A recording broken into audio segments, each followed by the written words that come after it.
Hey, look at us. It's Simmer's Morning Skate with Brad Treliving, the general manager of the Calgary Flames. He's whining about how cold it is in here. It's chilly. It's cold, eh? It's cold. I mean, turn the heat on in here. All right. There's a bunch of Calgary Flames fans across the way watching morning skate. Does this mean we're going to hear an eruption if and when the Flames score tonight? I think so. I was wondering who they were, but it's nice to see them sporting the flaming sea here in the morning skate. So hopefully there's a few more of them tonight.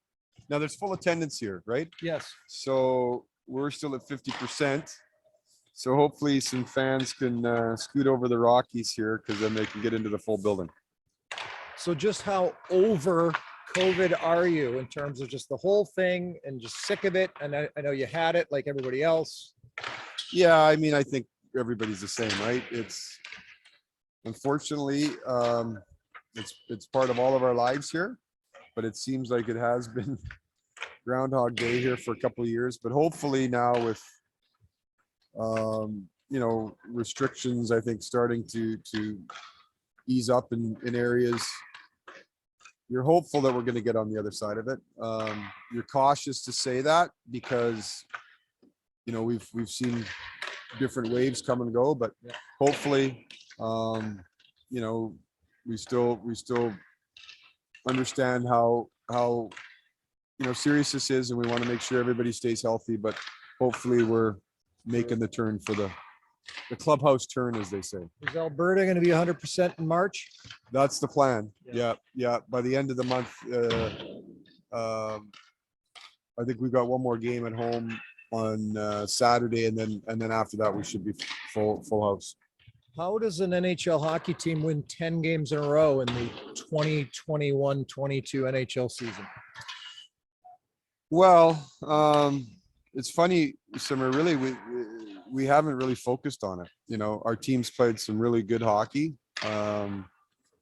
We've had a bunch of different contributors. The goaltending's been excellent, but I don't think our group is really focused on the streak, if you will. Ours is just trying to get our game to a level we think we think we're still capable of playing better, and especially recently, I don't think we've been at our best. We found ways to win, which is encouraging and a sign of a good team. But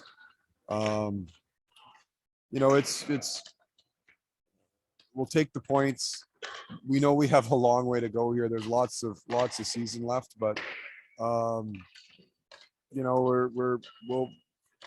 been really happy and impressed by the business-like approach our team has. It's sort of park and move it on to the next game each night, and like I said, we know we got a big test here again tonight. So hopefully keep going. You realize the streak started against the Vancouver Canucks, so there would be some kind of poetic justice should it come to an end this evening. Well, we don't want to talk about that. That doesn't seem very poetic or justice at all. So I didn't know that. I didn't, not only an interview, but there's some learning going on. So I appreciate that. And you've pilfered also quite a few players that were ex-Canucks. Tyler Toffoli only briefly was a Canuck, but Erica Branson was here. Of course, Tanev was here for a decade, and of course your goaltender. So there's a connection here. The fans it might be a warm moment because a couple of guys have come here to play, but not in front of people before. So we'll see what the club has to say about that. Yeah, and those two in particular, Chris and Jacob, were longstanding players here. And the fans, I think, in Vancouver know what they're all about, not only as players, but just two great men. They've been huge additions to our team, not only on the ice, but they've got a lot of presence. They bring a lot of leadership. They've been a calming influence.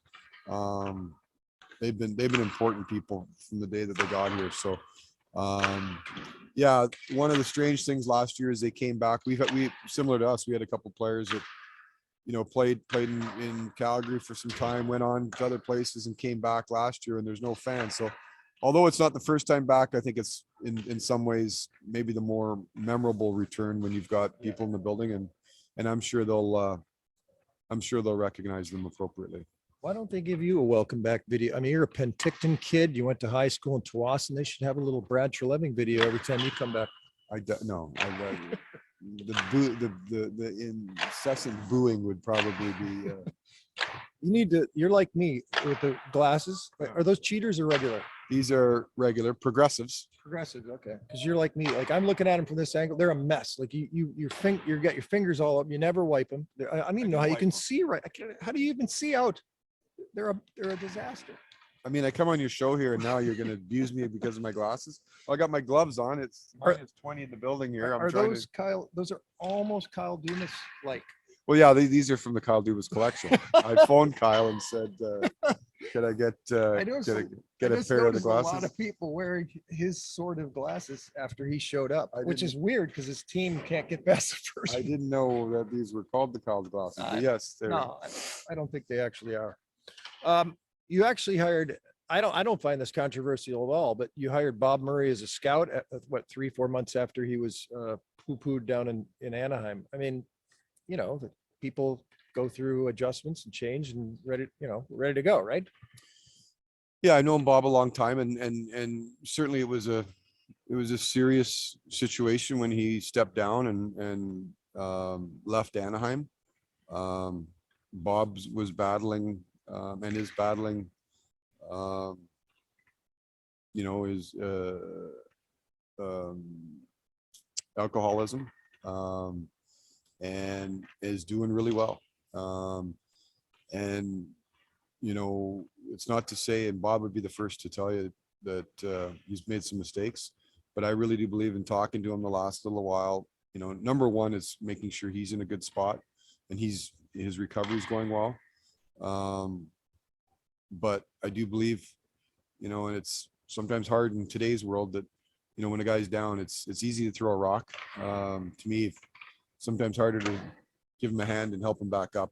And I think Bob's, he's been in my mind, one of the most successful GMs in our era, last 10, 12 years. Built a great Anaheim team. That team's now, it got to that point where he had to turn it over and did it in a quick fashion, and they're knocking on the door again. And I've found him to be one of the top talent evaluators as manager. So I think we just take it slow with him. But we're happy to have him. I think he'll be good for us, and hopefully we're good for him. Next time I'm down and out, because it happens periodically, you're gonna throw me a lifeline, or you're gonna send me a boulder via Canada Post? Well, we'll see. We'll just see how that goes. It's usually me helping you out, actually. Is that? It seems like it. Yeah, okay. Yeah. Well, take what I can get. Maybe not. Take what I can get. Last question, because we could do your life story, but I'm not going to. If you could pick one little spot that you'd like to notch up in the Calgary Flames pre-playoff area personnel, depth chart. Well, we're not, like, we got to get to the playoffs we're in a battle here to be a playoff team. So that's the goal right now. All right. You got a depth chart spot that you're like a tweak. Do you have a tweak in mind? We added Tyler, which was a significant move. So we're going to just watch the team now and just see where everything plays out. You got 3-4 weeks. What's that? You got 3-4 weeks. The deadline. You're good. We got some time. Yeah. I mean, the old adage, whenever you can help your team, you want to do it, but you also got to be careful. We've got, that you're not just coming in and trying to, you upset the apple cart in terms of your chemistry and all the rest of it. Certainly there's some areas that we think if we can tweak it a little bit, we'll try, but we just want to watch now, this group and see how things fit and see where things get to over the course of the next couple of weeks. All right, Brad, or Tree as they call you. Cross your fingers through your frozen glove hand that the audio worked. And if it did, magic. Thank you very much. Appreciate it, Rob.